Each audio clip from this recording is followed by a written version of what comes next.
Hi welcome to easy GG. కుడి భుజానికి ice pack కట్టుకుని వికెట్ కీపింగ్ కూడా వదిలేసి అయినా టీమిండియా స్క్వాడ్లోనే ఉన్నాడు రిషబ్ పంత్. కానీ ఇది అతనికి కొత్త కథ కాదు. కొలంబోలో జరుగుతున్న ఇండియా వర్సెస్ శ్రీలంక రెండో టెస్టులో మొదటి రోజే లాహిరు కుమార ఒక 133 km/h బౌన్స్ ని పుల్ చేయబోతూ ఉండగా పంత్ ఎడమ చేతి మణికట్టుకి బాల్ తగిలింది. వెంటనే రిటైర్డ్ హట్ అయ్యి వెళ్ళిపోయాడు. అప్పటికి కేవలం 3 పరుగులు మాత్రమే చేశాడు.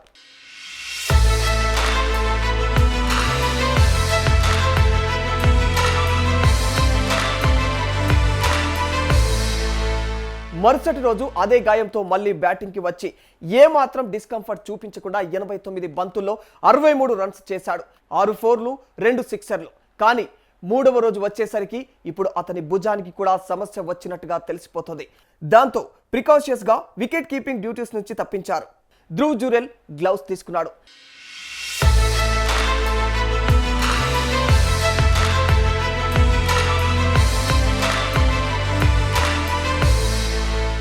ఇక్కడ మీకు తెలియని పార్ట్ ఏంటంటే ఇది పంత్కి కొత్త విషయం కాదు.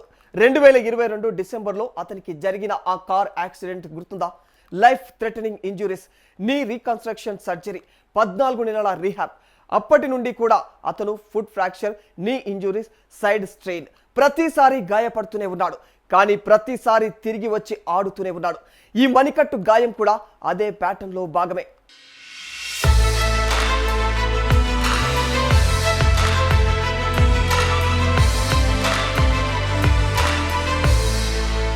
ఇది మీకు ఎందుకు సంబంధించిందంటే పంత్ని అందరూ ఎందుకు ఇష్టపడతారంటే అతను ఎప్పుడూ సేఫ్ గేమ్ ఆడడు.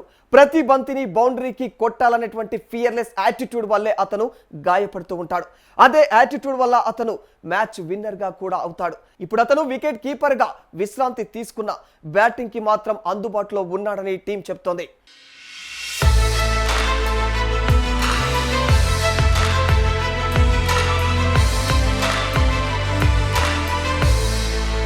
కామెంట్స్లో చెప్పండి, పంత్ లాంటి ఫియర్లెస్ క్రికెటర్స్కి ఇలాంటి గాయాలు తప్పవా?